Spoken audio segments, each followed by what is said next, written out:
Eva என்ற ஒரு வாலிபமான ஒரு பெண் என்ன செய்தாலும் ஒரு சிட்டிக்குள்ள அப்படியே நடந்துட்டு என்னடா வாழ்க்கை இது, இந்த வருஷம் நமக்கு ரொம்ப பிரச்சனையாக இருந்துச்சு. ஃபர்ஸ்ட் வாரம் கொஞ்சம் கஷ்டமா இருந்துச்சு, அப்புறம் மாதம், அப்புறம் வருஷம், எப்படிதான் என் வாழ்க்கையை நான் கடக்க போறனோ அப்படின்னு சொல்லிட்டு யோசித்துட்டு நடந்துட்டு இருந்தா. அவளுக்கு ரீசெண்டா கையில பிராக்சர் ஆகி கையில கட்டு போட்டு ஒண்ணுமே பண்ண முடியாம என்ன செய்யறா, அந்த கட்டோட நடந்துட்டு இருக்கும்போது ஃபர்ஸ்ட் வீட்டுல பாக்குற ஜன்னல்ல அப்படியே ஓரமா பார்க்கும்போது ஒரு சின்ன பையன் டேபிள்ல உட்காந்துட்டு இருக்கான். அவங்க அம்மா அப்படியே சூடா குக்கீஸ் பண்ணிட்டு எடுத்துட்டு வந்து அவன் டேபிள்ல வைக்கிறாங்க. அவன் முகத்துல ஒரு சந்தோஷம். அதை பார்த்துட்டு அவனுக்கு எவ்வளவு ஜாலியில அவங்க அம்மா குக்கீஸ் பண்றாங்க, எனக்கு கை வேற உடைஞ்சிருக்கு, என்னால குக்கீஸும் பண்ண முடியாது அப்படின்னு நினைச்சிட்டு அப்படியே நடக்கும்போது பக்கத்து இன்னொரு வீடு அங்க அவருடைய கண்ணு திருப்பி ஜன்னல்ல படுது. பார்க்கும்போது அங்க 3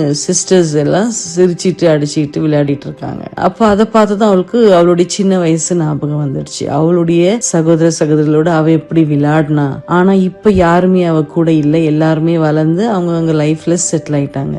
இது என்னடா இது, அப்படி நமக்கு இந்த சிச்சுவேஷன் திரும்ப எப்ப கிடைக்கும் அப்படின்ட்டு ஒரு ஏக்கத்தோட என்ன செய்யறா, நடந்துட்டு இருக்கா. அப்படி நடக்கும்போது திடீர்னு ஈவா அப்படின்னு சொல்லி ஒரு சத்தம் கேக்குது. கேட்டதும் இது மனசு சத்தம் இல்ல, நிஜமாவே யாரோ கூப்பிடுறாங்க. பார்த்தா அவளுடைய ஃப்ரெண்டு ஸ்டெஃபி. அவ பார்த்ததும் ஹாய் ஸ்டெஃபின்னும் போது என்னன்னா, இல்ல இந்த வீட்டெல்லாம் நான் பார்த்துட்டு வரேன், எனக்கு நமக்கு மட்டும் இப்படி இருக்கே, எனக்கு இன்னும் ரொம்ப வருத்தமா இருக்கு அப்படின்னு. அப்போ அந்த ஸ்டெஃபி சொல்றா, சில நேரத்துல நம்ம ஜன்னல் வழியா பாக்குறது உண்மையானதாக இருக்காது, அவங்க உள்ளுக்குள்ள என்ன நடக்குதுன்னு உனக்கு தெரியாது. அந்த சின்ன பையனுக்கு கேன்சர், அவங்க அம்மா குக்கீஸ் பண்றாங்க, அது அவனுக்கு ஹாப்பியா இருக்கு. நீ அந்த வெளிப்புறத்தை மட்டும் தான் பார்த்த, ஆனா அவனுக்கு உள்ள இருக்கிற நோய் உனக்கு தெரியாது. இந்த பக்கத்து வீடு அந்த 3 பிள்ளைங்க விளையாடிட்டு இருக்காங்க, அவங்க அப்பா ரீசெண்டா தான் செத்துட்டாங்க. சோ இது மாதிரி எல்லார் வீட்லயும் என்ன செய்யும், ஏதோ ஒரு கஷ்டம் இருக்கும். நம்ம என்ன செய்யறோம், வெளிப்படையாக பார்த்துட்டு அவங்கள மாதிரி இருந்தா நல்லா இருக்குமே அப்படி நம்ம என்ன செய்யக்கூடாது, எப்பொழுதுமே யோசிக்க கூடாது. கர்த்தர் நமக்கு